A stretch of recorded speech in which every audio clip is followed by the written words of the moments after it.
سبحان اللہ و بحمدہ۔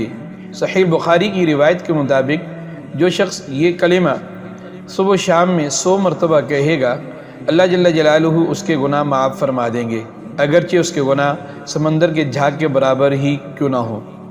صحیح مسلم میں اللہ کے رسول صلی اللہ تعالی علیہ وسلم نے اس کلمے کو بہترین کلام قرار دیا ہے، فرمایا یہ بہترین کلام ہے، اللہ جل جلالہ نے فرشتوں کے لیے اس کو چن لیا، سبحان اللہ و بحمدہ۔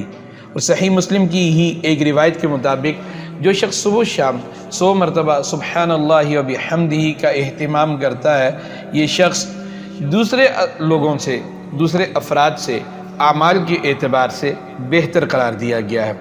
جامع ترمذی کی روایت کے مطابق سبحان اللہ العظیم و بحمدہ جو شخص صبح و شام اس کلمے کا ورد کرتا ہے، اللہ جل جلالہ جنت میں اس کے لیے ایک درخت قائم فرما دیتے ہیں۔ اللہ تعالی مجھے اور آپ کو عمل کی توفیق عطا فرمائے۔